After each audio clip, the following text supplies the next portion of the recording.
द्वारा मैं जो कुछ भी कहूँगा वो आप ही के द्वारा है, आप ही का विचार है, आप ही का सब कुछ है और आप ही के ज्ञान के आधार पर मैं आगे की बात आपके द्वारा ही बता रही हूँ, जो इस प्रकार आप बता रहे हैं।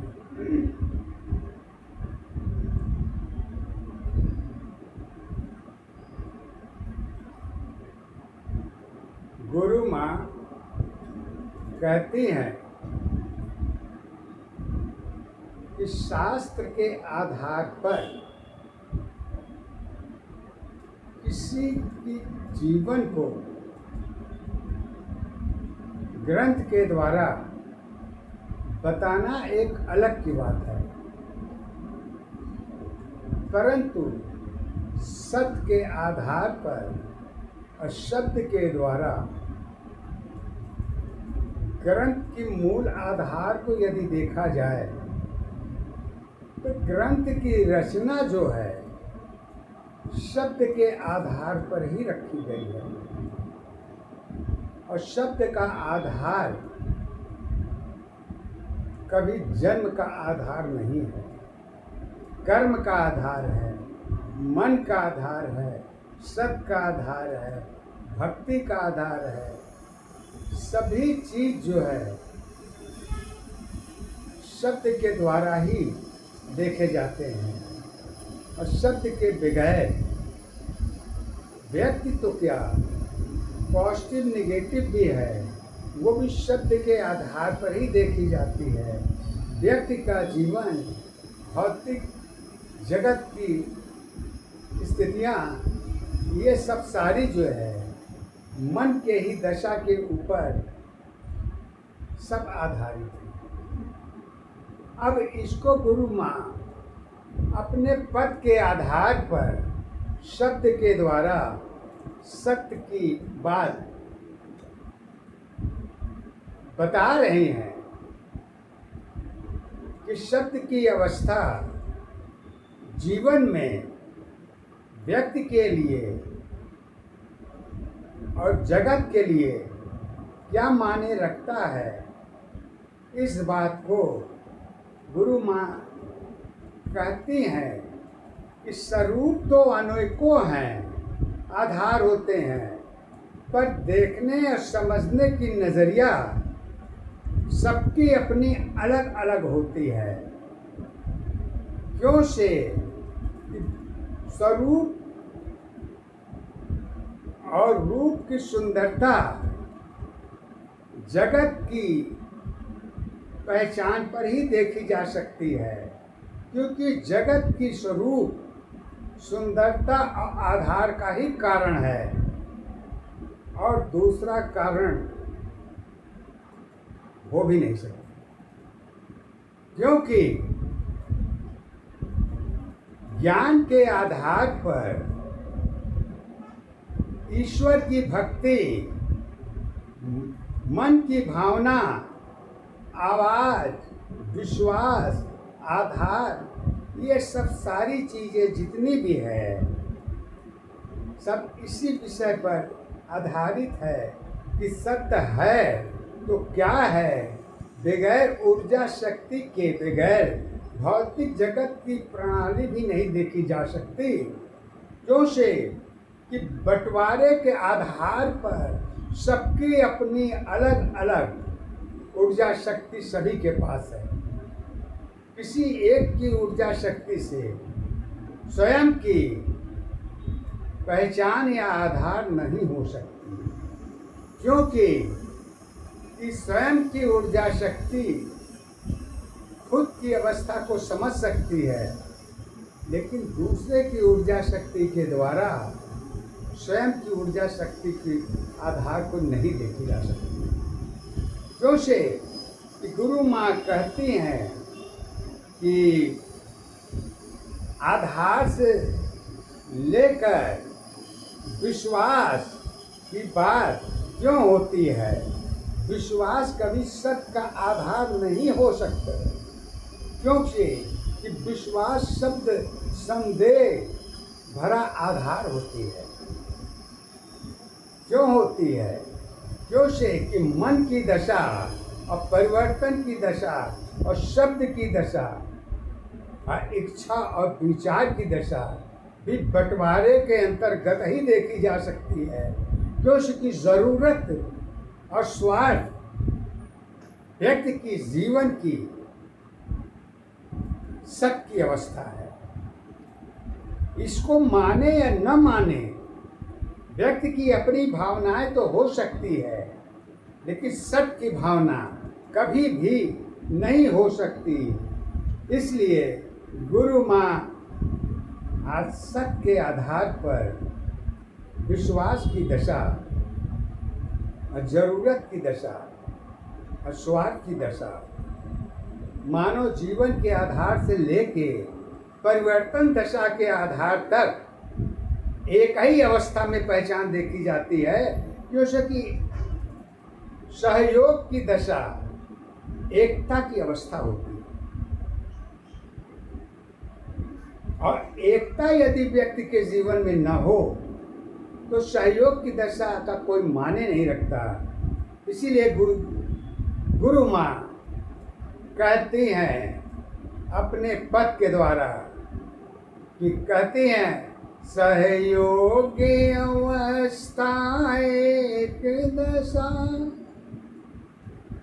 पहचान तेरी आधार बनी। सहयोगी दशा एक अवस्था, पहचान तेरी आधार बनी।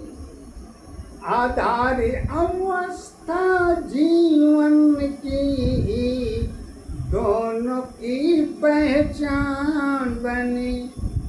एक दशा आधार अवस्था, एक दशा आधार अवस्था, एक दशा पहचान है। एक ही अवस्था जीवन तेरी, सत्य यही आधार है। गुरु माँ कहते कैसे? एक दशा आधार अवस्था, एक दशा पहचान है। एक अवस्था जीवन की ये, सत्य दशाया आधार है। बंटवारे में सबकी अवस्था, बंटवारे में सबकी अवस्था, जीवन की आधार है। यही अवस्था ईश्वर की सत्य दशा पहचान है। पहचान अवस्था जीवन की, सत्य यही आधार है। मानव जीवन ईश्वर की एक दशा पहचान है। पहचान अवस्था कर्म दशा, पहचान अवस्था कर्म दशा, धर्म तेरी आधार है। विश्वास तुम्हारी मन की अवस्था, सत्य यही आधार है। एक दशा आधार अवस्था, एक दशा पहचान है।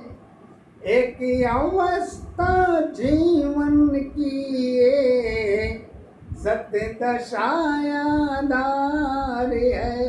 विश्वास तुम्हारी स्वयं की अपनी खुद की एक पहचान है।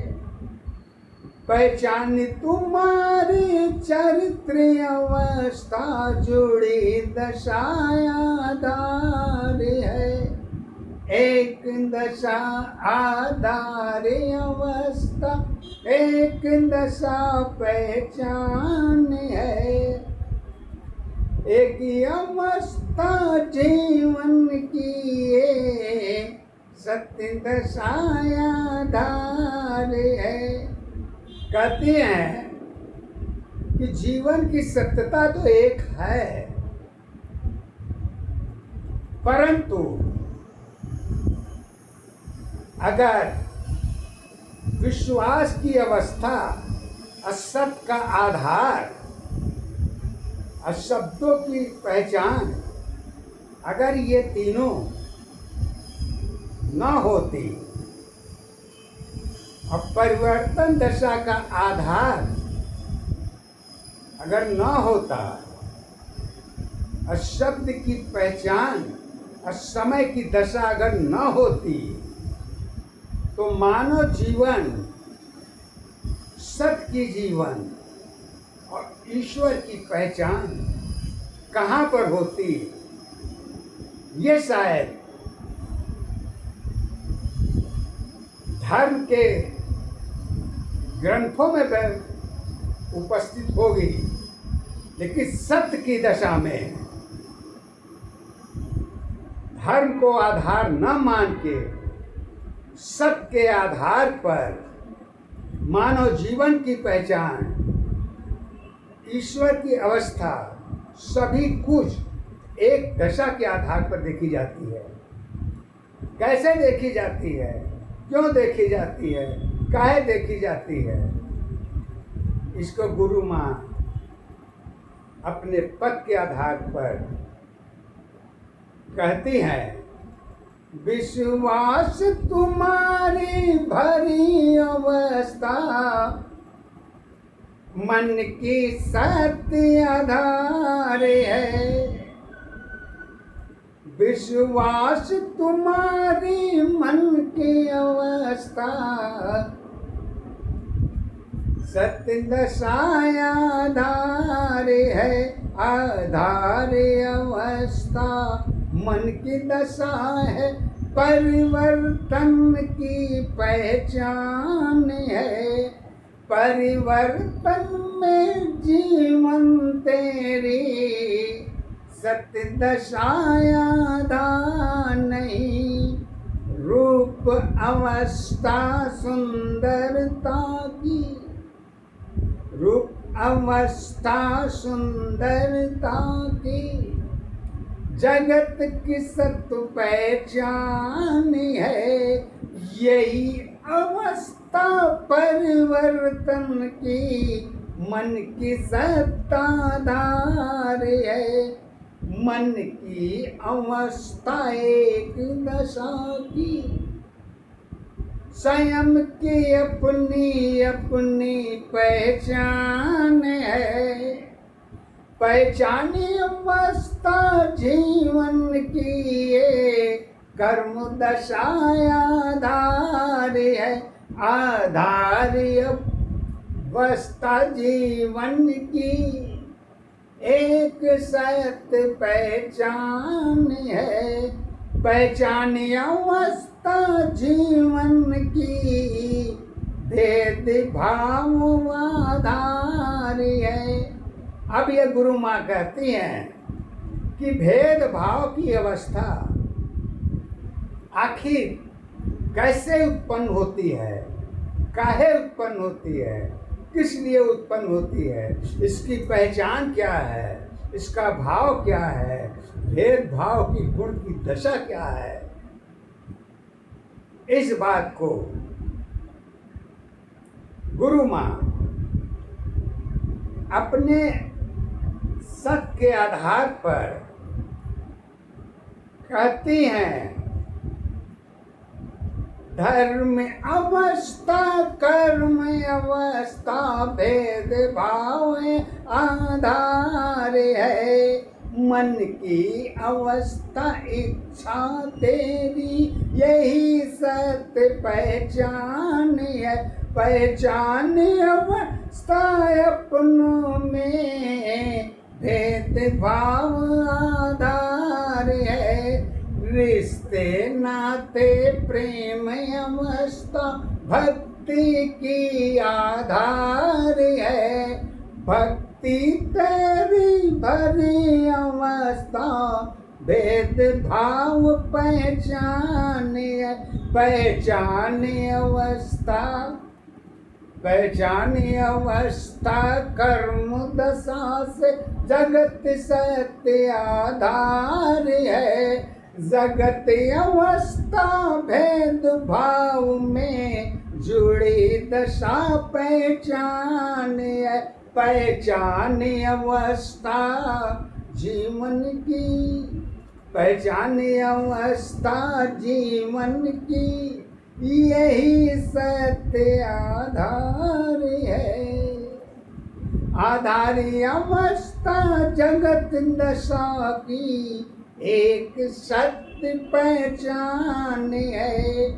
मानव जीवन कर्म अवस्था, मानव जीवन कर्म अवस्था स्वयं दशा पहचान है। कैसे? रूप अवस्था सुंदरता की जन्म किस तादार है। एक दशा आधारी अवस्था एक दशा पहचान है। एक ही अवस्था जीवन तेरी जीवन की आधार है। गुरु माँ कहते हैं स्वरूप का सही भाव धर्म के आधार पर तो बताई जा सकती है और ग्रंथ में भी इसका सब्जेक्ट यूज किया गया है। और भाव की दशा मानव जीवन की पहचान सत्य के आधार पर ग्रंथ के द्वारा जो बताई है वो तो ग्रंथ की अपनी पहचान है, उस पर कोई क्रिटिसाइज नहीं है, क्योंकि वो भी सत्य है, गलत नहीं है। लेकिन वो सत्य कब थी? इस सत्य की पहचान पद के द्वारा गुरु माँ कहती हैं युग की अवस्था परिवर्तन की, युग की अवस्था परिवर्तन की एक सत्य आधार है। कलयुग की पहचान अवस्था परिवर्तन आधार है। यही अवस्था मानव जीवन सत्य दशा आधार है। पहचान अवस्था परिवर्तन की, पहचान अवस्था परिवर्तन की सत्य दशा आधार है। भौतिक जगत की प्रकृति अवस्था परिवर्तन की आधार है। परिवर्तन में जीवन शैली जुड़ी दशा आधार है। आत्मा मन की एक अवस्था यही सत्य आधार है। एक दशा आधारी अवस्था एक दशा पहचान है। पहचान अवस्था जीवन की ये सत्य दशा आधार है। माता जी हमारी कहती हैं कि सत्य की अवस्था केवल धर्मों के आधार पर ही नहीं देखी जा सकती, क्योंकि धर्म का आधार जो होता है वो कर्म से जुड़ी हुई पहचान होती है। बगैर कर्म के द्वारा तो धर्म की भी पहचान नहीं हो सकती। धर्म क्या होगा, कैसे होगा, किस अवस्था में होगी, जब तक कर्म नहीं करेंगे। और कर्म की दशा की पहचान जन्म की अवस्था से ही देखी जा सकती है। और कोई अवस्था आपके पास, हमारे पास नहीं है कि जो कि ये कहे कि ईश्वर ने हमको वरदान दे दिया तो हम पैदा हो गए। क्यों से कि हमारी पहचान तो मेरे माता पिता हैं और माता पिता हमारे ही पहचान है। सत्य का स्वरूप तो ईश्वर का है, लेकिन सत्य की पहचान तो माता पिता जननी है। और जननी की अवस्था माँ की अवस्था है, और जननी के बगैर तो जगत की भी पहचान नहीं रखी गई है, तो हमारी आपकी क्या बात होती है। इसको गुरु माँ कहती हैं कि योनि यानी शरीर की दशा जो है सत्य के आधार पर कहाँ पर है, इस बात को गुरु माँ कहती हैं, पहचान अवस्था स्वार्थ भरी है, जरूरत की आधार है। पहचान तुम्हारी स्वार्थ भरी है, जरूरत की आधार है। कर्म धर्म में जुड़ी अवस्था, कर्म धर्म में जुड़ी अवस्था, सत्य ही आधार है। सत्य अवस्था जीवन की सत्य पहचान है। एक दशा आधार अवस्था, एक दशा पहचान है। एक ही अवस्था जीवन तेरी, सत्य दशा आधार है। कैसे है? सत्य की दशा का आधार क्या है? धर्म के आधार पर सत्य की दशा का आधार ईश्वर का ही आधार बताया गया है। वो अपनी पहचान अपने स्थान पर किसी युग में वो सत्य था, लेकिन आज कलयुग के युग में आज हमारे आपके बीच में जो परिवर्तन दशा की रूपरेखा देखी जा रही है, ये धर्म के आधार पर नहीं, ये कर्म के आधार पर है। कर्म के आधार तो युगों युगों से चलती चली आ रही है। बगैर कर्म के किसी भी युग की पहचान नहीं होती।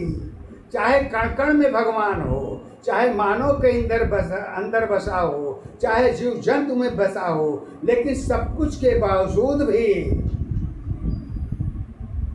पहचान की दशा एक ही अवस्था पर देखी जाती है।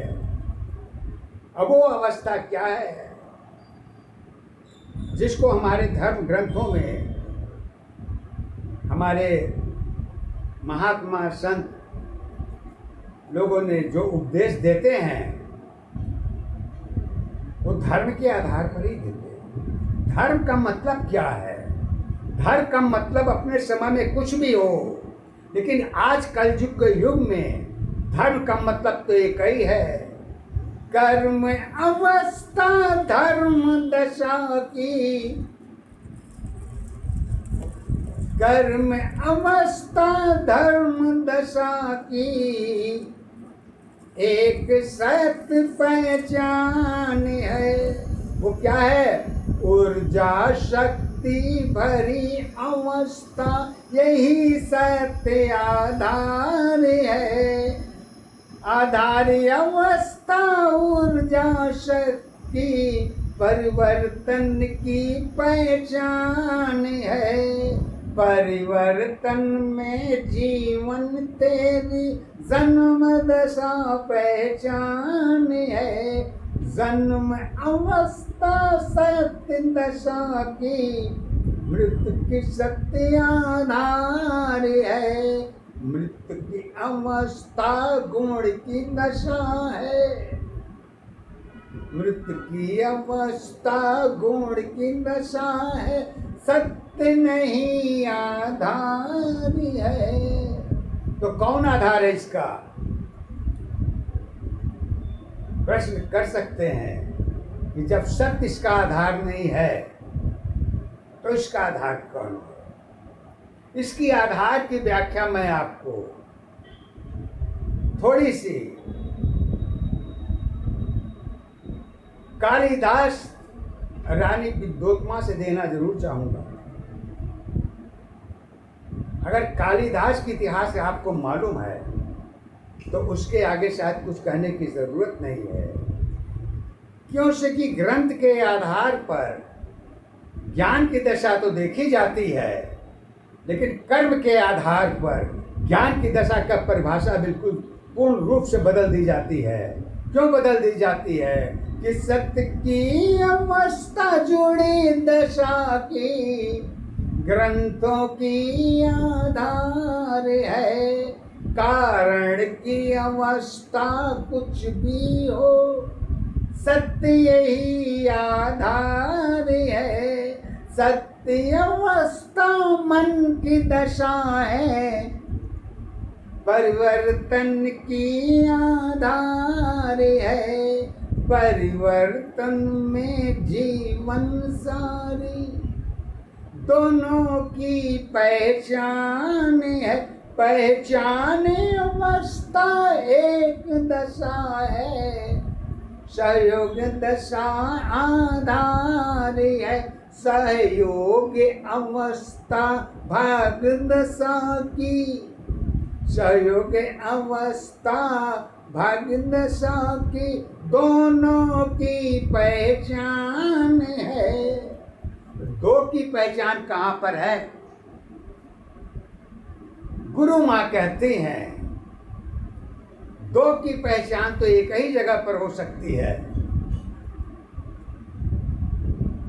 और उसके लिए कोई दूसरा स्थान नहीं है। दो की पहचान तो न तो ईश्वर कर सकता है, अगर कर सकता है तो बंटवारे की अवस्था ही दो की पहचान कर सकती है। वो है भौतिक जगत की जुड़ी अवस्था, दो की सत्य पहचान है। कैसे? आत्मा मन की दो की अवस्था एक सत्य आधार है। एक ही अवस्था सत्य दशा की, यही सत्य विश्वास है। विश्वास अवस्था, विश्वास अवस्था परिवर्तन की। अब देखिए, विश्वास तो है, जहाँ परिवर्तन शब्द जुड़ जाता है तो वहाँ विश्वास की दशा भी तर्क के घेरे में आ जाती है। क्यों से? विश्वास अवस्था परिवर्तन की एक दशा पहचान है। भेद भाव में जुड़ी अवस्था विश्वास की सत्ताधार है। विश्वास अवस्था कर्म दशा की धर्म की सत्य पहचान है। एक दशा आधार तुम्हारी, एक दशा पहचान है। यही अवस्था जीवन की मानव की सत्ताधार है। मानव की अवस्था स्वयं की अपनी, मानव की अवस्था स्वयं की अपनी खुद की सत्य आधार है। कैसे है? कर्म दशाधार अवस्था यही सत्य आधार है। एक दशा आधार अवस्था एक दशा पहचान है। पहचान अवस्था ईश्वर की सत्य दशा आधार है। अब ईश्वर की पहचान को भी आत्मा और मन से जोड़ दी जाती है। भौतिक जगत में मन की पहचान परिवर्तन दशा के आधार पर होती है, क्योंकि सारे मानव जीवन के कर्म की सारी दशा परिवर्तन दशा के ही आधार पर देखी जाती है। परिवर्तन दशा ही जो है भौतिक जगत की सत्य पहचान है। वैसे तो सत्य की दो अवस्थाएं होती है, एक में रानी विद्योत्मा बैठी हुई थी, दूसरे में पंडित जी बैठे थे। इसी आधार पर रानी विद्योत्मा ने अपनी हार को कबूल कर लिया था। क्यों?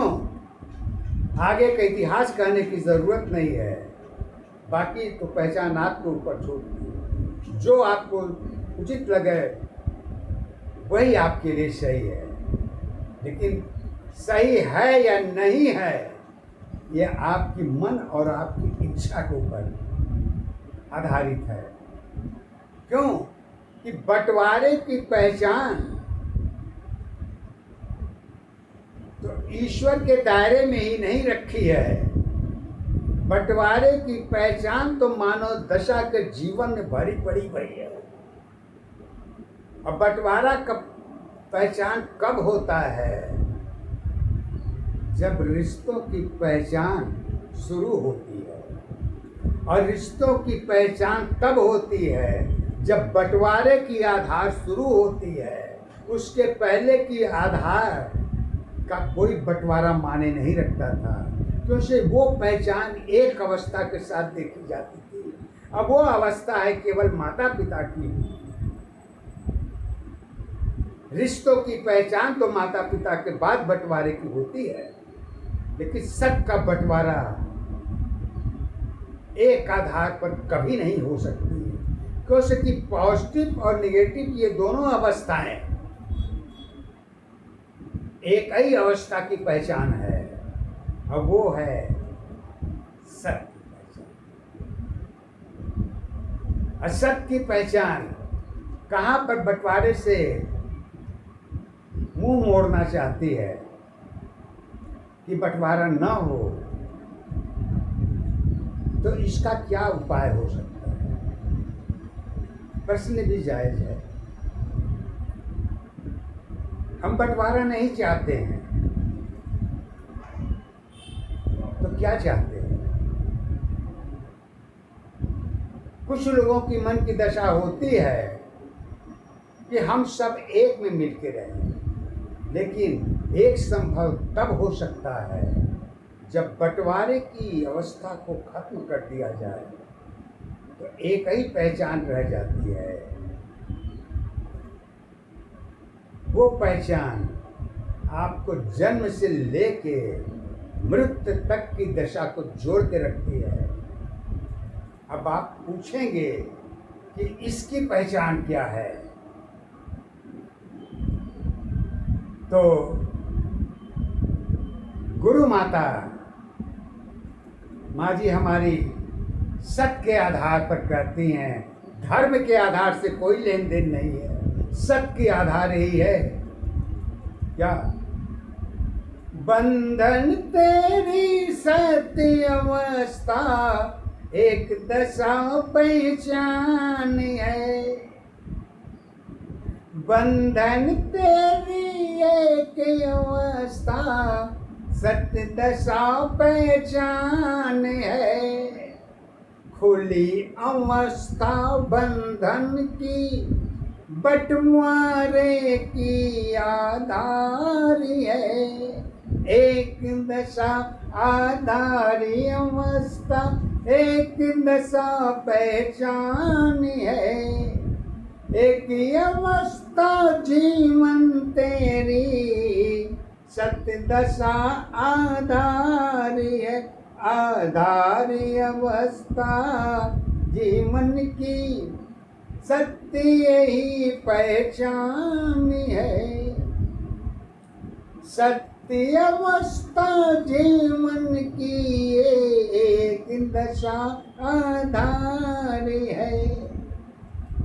अब थोड़ी सी मानव जीवन के ऊपर ही मैं कुछ कहना चाहती हूँ।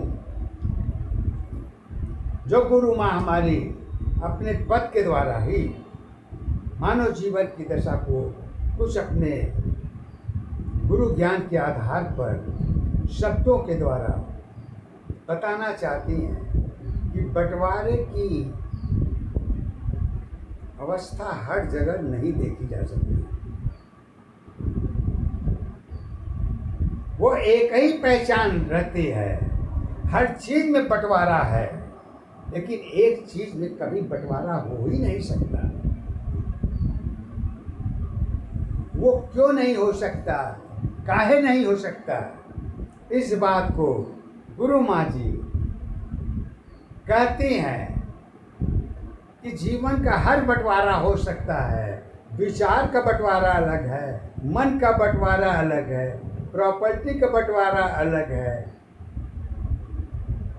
शौक की बंटवारा अलग है, रुपए पैसे की बंटवारा अलग है, लेकिन एक का बंटवारा कभी नहीं, परिवर्तन भी नहीं कर सका है।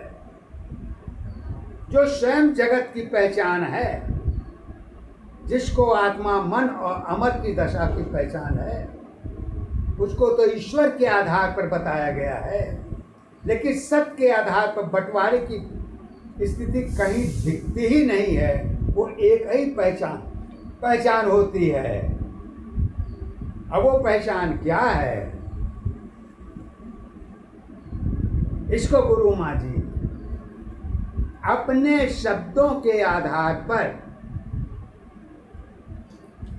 बंटवारे की हिस्सा कहीं हो ही नहीं सकती। जिसको एक बार ईश्वर ने दे दिया है वही उसका सत्य है। असत्य की अवस्था क्या है, इसको गुरु माँ अपने शब्दों में कहती हैं, पद के आधार पर, गुरु ज्ञान के आधार पर कहती हैं। अरूप अवस्था सुंदरता की जन्म की सत्य आधार है। अरूप अवस्था सुंदरता की जन्म की सत्य आधार है। यही अवस्था बंटवारे की सत्य नहीं आधार है। यही अवस्था बंटवारे की सत्य नहीं आधार है। मानव जीवन इच्छा की अवस्था बंटवारे की आधार है। मन की अवस्था जीवन की सत्य दशा आधार है। यही अवस्था अलग अलग की एक सत्य पहचान है। एक अवस्था जीवन है। गुरु माता कहते हैं एक अवस्था जीवन है, एक रूप आधार है। एक रूप में कर्म अवस्था सत्य दशा आधार है। एक दशा आधार तुम्हारी, एक दशा पहचान है। रिश्ते नाते प्रेम अवस्था मौसम की आधार है। प्रकृति अवस्था जुड़ी दशा की, प्रकृति अवस्था जुड़ी दशा की सत्य ही पहचान है। कण कण में विश्वास अवस्था ऊर्जा शक्ति आधार है। आधार अवस्था, आधार अवस्था अपनी अपनी यही सत्य पहचान है। गीता की आधार अवस्था कर्म धर्म पहचान है।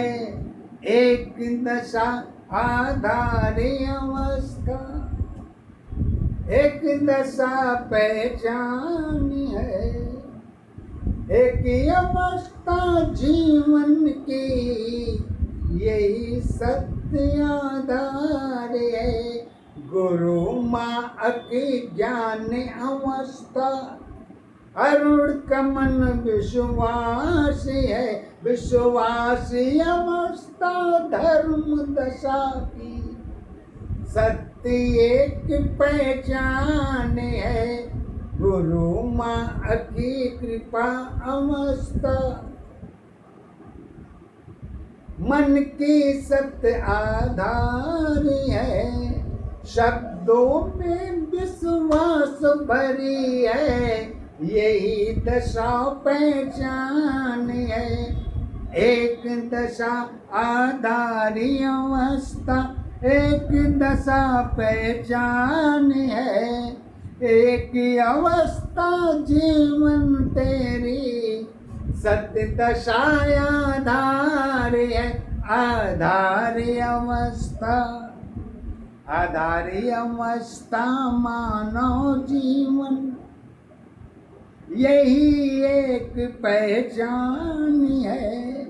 भौतिक जगत की जुड़ी अवस्था, सत्य यही आधार है।